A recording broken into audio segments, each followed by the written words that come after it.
خو په دې افغانانو کې یو مردار دی، یو کم اصل انسان دی کنه، هغه بس څه به نه وایم، خدای ښه مشر دی، دا مبین نه دی هلکه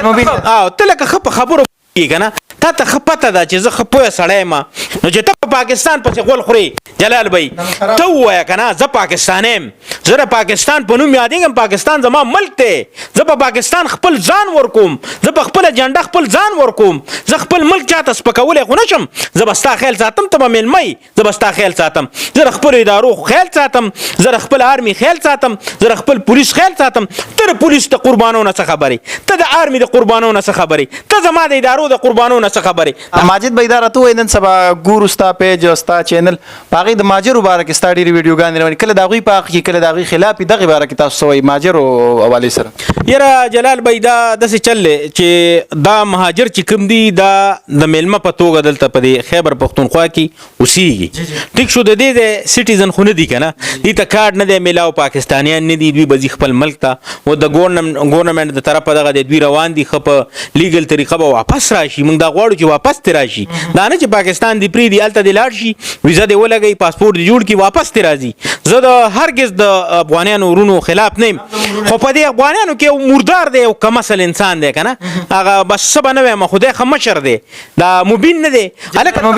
ته لکه ښه په خبرو که نه، تا ته ښه پته ده چې زه ښه پوهه سړی یم، ګوره غلطې خبرې ما اول په کار نه دي، هغه مشر دی، زه به قطعا غلطه خبره نه کوم، که په دې خبرو کې ما نه څه غلطي هم شوي د هغه نه زه معافي غواړم، خو مبین صاحب ته صرف دومره وایم چې ګوره ته ښه پوهه انسان یې، تا ګیره پرېښي، ته زموږ یو مشر یې، ته هلته بکواس کوې، ټیک شو، ستا خپل افغانیان په تا پسې لګیا دي چې دی بکواس کوي، نو ته ولې بکواس کوې؟ د هغه بکواس په وجه باندې جلال بھائی تا ته پته ده دې مهاجرو ته څومره تکلیف دی، دلته پولیس هم پازابوي، دلته ټول خلک پازابوي، ولې پازابوي؟ خو دی هلته بکواس کوي که نه، ګوره بیا د ټولو نه اهمه خبره بله چې د دې ځای نه کوم کډوال هلته لاړ شي او هلته ول زما په شان د یو سوشل ورکر راشي او هغه ته مایک ونیسي، نو هغه بیا په پاکستان پسې غول خوري، نو چې ته په پاکستان پسې غول خورې جلال بھائی ته ووایه که نه زه پاکستانی یم، زه د پاکستان په نوم یادېږم، پاکستان زما ملک دی، زه په پاکستان خپل ځان ورکوم، زه په خپله جنډه خپل ځان ورکوم، زه خپل ملک چاته سپکولی خو نه شم، زه به ستا خیال ساتم، ته به مېلمه یې، زه به ستا خیال ساتم، زه د خپلو ادارو خیال ساتم، زه د خپل آرمي خیال ساتم، زه د خپل پولیس خیال ساتم، ته د پولیس د قربانو نه څه خبرې، ته د آرمي د قربانو نه څه خبرې، ته زما د ادارو د قربانو نه څه خبرې، دا خبرې اخمې دي، د خبرو له چې زه زور ورکوم جلال بھائی دا اخمې دي، زه خپله اداره نشم سپکولی، زه خپله آرمي نشم سپکولی، زه خپل پولیس نشم سپکولی، ولې ستا دپاره سپک کم؟ ته هلته په ما پسې غول خورې، هلته لګیایي، زه قطعا دا نه غواړم، زه غواړم چې دا ملکونه یو شي، موږ پښتانه مینه محبت پیدا شي، ګوره موږ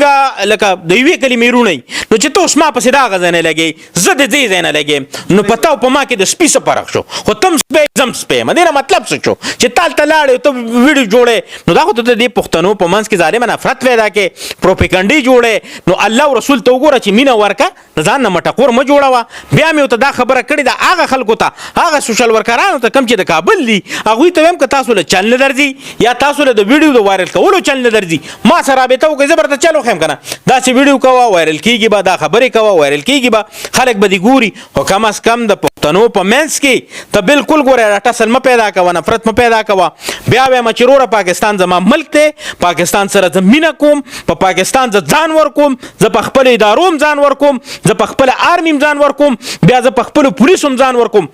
تا د ته خبرې ما خپل ځاني په 8 سال په پولیس کې تیر کړي دي، ته زما د پښتون رور د پولیس د قربانیانو نه څه خبرې؟ هغه پولیس رور چې هغه قسم مې په خدای کې روټۍ هم خوري، راشه مانه تپوس وکړه، راشه مانه تپوس وکړه څومره پولیسواله زمارونه شهیدان شو، ته راشه مانه تپوس وکړه چې ماجد صافي آیا د پولیسو کې ته وایې چېرې دا ښه دي، نو ته د یو کس دپاره د ټول پولیس ډپارټمنټ بېعزتي ولې کوې؟ راشه داسې افسران زه به دې اوسه کښېنوم، پرېږده چې هغه افسر ستا خیالونه ساتي، پرېږده چې هغه سپی ستا خیالونه ساتي، پرېږده چې سیچو ستا خیالونه ساتي، د هغوی د قربانیانو نه ته څه خبرې؟ ته په کور کې اوده پروت یې، زما پولیسواله رور ټوله شپه چورپیره کوي، تا ته پته شته چې هغه ستا خیال ساتي، ته په کور کې اوده پروت یې، زما پولیسواله رور ټوله شپه په دغه لارو باندې ګشتونه کوي چې په موبایل کې ګرځي، دا خوب دی ګوره.